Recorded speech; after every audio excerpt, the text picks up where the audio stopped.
ঘরে ঘরে জল প্রকল্পের কল, তাতে জল পড়ে না। অভিযোগ, প্রায় ৩ বছর ধরে ভুগছে তারকেশ্বরের দুটি গ্রাম।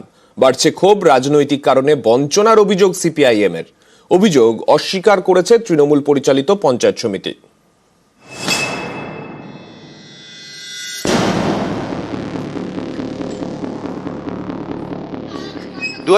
সালে সজলধারা প্রকল্পের লাইন, বাড়িতে বাড়িতে কল, কিন্তু তাতে জল পড়ে না। অবস্থা এমনই, পড়ে থেকে থেকে লোহার কলে মরচে ধরেছে, কিন্তু জলের দেখা নেই। অগত্যা গ্রামের মানুষগুলির ভরসা পুরনো টাইম কল।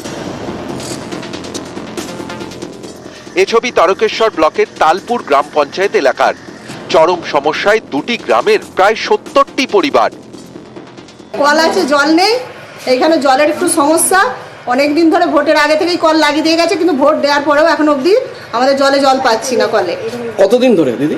2 বছর ধরে। এখনই আসছে, সার্ভে করে যাচ্ছে, সবই করে যাচ্ছে, কিন্তু জল আর আসছে না। নানান জায়গায় কাজ হচ্ছে, 1 সপ্তাহ 10 দিনের মধ্যেই জল এসে যাচ্ছে। কিন্তু এখানে সমস্যাটা কি আমাদেরকে জানার যে আপনাদের এই সমস্যা, ওই জন্য আপনাদেরকে জল দিতে পারছি না আমরা।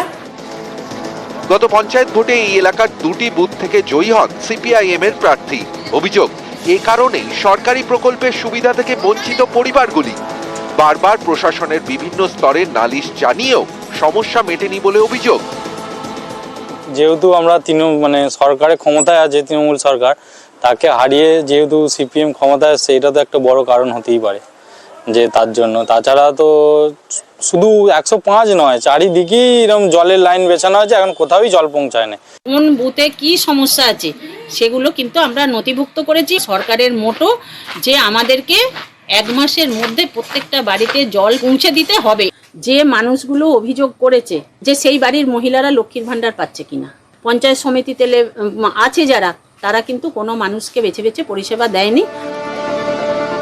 তারকেশ্বর থেকে রানা কর্মকার, নিউজ 18 বাংলা।